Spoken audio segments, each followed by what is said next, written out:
All of his co-workers were gone. What could it mean? Stanley decided to go to the meeting room. Perhaps he had simply missed a memo.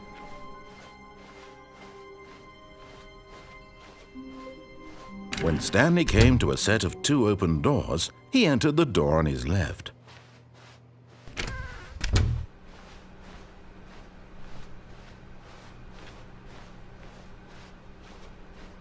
Yet there was not a single person here either. Feeling a wave of disbelief, Stanley decided to go up to his boss's office, hoping he might find an answer there.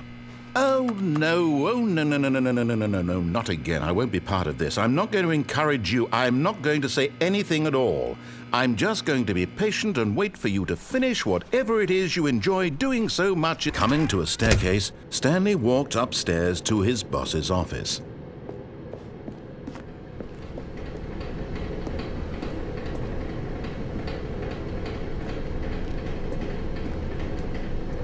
But Stanley just couldn't do it. He considered the possibility of facing his boss. Admitting he had left his post during work hours, he might be fired for that. And in such a competitive economy, why had he taken that risk? All because he believed everyone had vanished? His boss would think he was crazy. And then something occurred to Stanley. Maybe, he thought to himself, maybe I am crazy. All of my co-workers blinking mysteriously out of existence in a single moment for no reason at all? None of it made any logical sense. And as Stanley pondered this, he began to make other strange observations. For example, why couldn't he see his feet when he looked down? Why did doors close automatically behind him wherever he went?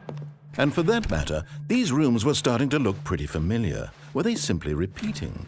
No, Stanley said to himself, this is all too strange. This can't be real. And at last, he came to the conclusion that had been on the tip of his tongue. He just hadn't found the words for it. I'm dreaming, he yelled. This is all a dream. Oh, what a relief Stanley felt to have finally found an answer, an explanation. His co-workers weren't actually gone.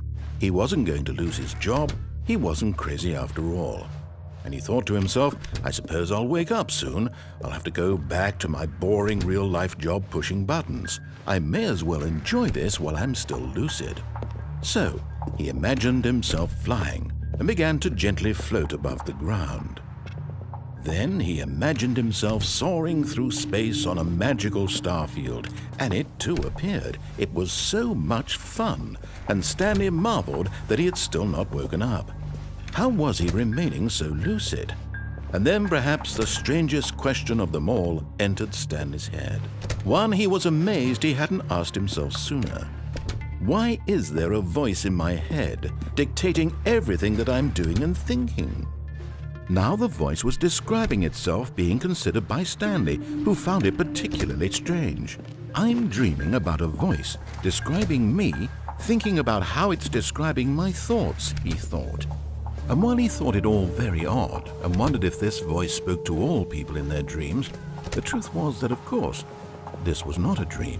How could it be? Was Stanley simply deceiving himself, believing that if he's asleep, he doesn't have to take responsibility for himself? Stanley is as awake right now as he's ever been in his life. Now, hearing the voice speak these words was quite a shock to Stanley. After all, he knew for certain, beyond a doubt, that this was in fact a dream. Did the voice not see him float and make the magical stars just a moment ago? How else would the voice explain all that? This voice was a part of himself too. Surely, if he could just... He would prove it. He would prove that he was in control, that this was a dream. So he closed his eyes gently, and he invited himself to wake up. He felt the cool weight of the blanket on his skin, the press of the mattress on his back, the fresh air of a world outside this one. Let me wake up, he thought to himself. I'm through with this dream. I wish it to be over. Let me go back to my job. Let me continue pushing the buttons. Please, it's all I want.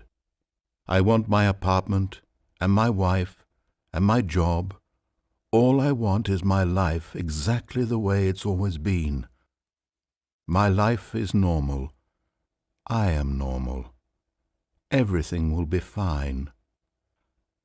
I am okay.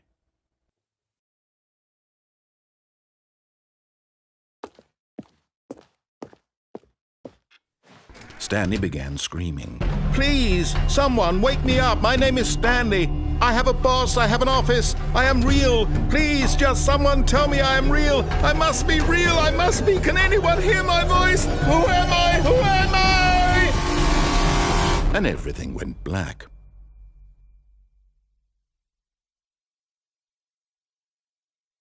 This is the story of a woman named Mariella. Mariella woke up on a day like any other. She arose, got dressed, gathered her belongings, and walked to her place of work. But on this particular day, her walk was interrupted by the body of a man who had stumbled through town talking and screaming to himself, and then collapsed dead on the sidewalk. And although she would soon turn to go call for an ambulance, for just a few brief moments she considered the strange man. He was obviously crazy, this much she knew. Everyone knows what crazy people look like. And in that moment, she thought to herself how lucky she was to be normal. I am sane. I am in control of my mind. I know what is real and what isn't. It was comforting to think this, and in a certain way, seeing this man made her feel better. But then she remembered the meeting she had scheduled for that day, the very important people whose impressions of her would affect her career, and by extension, the rest of her life. She had no time for this, so it was only a moment that she stood there, staring down at the body. And then she turned and ran.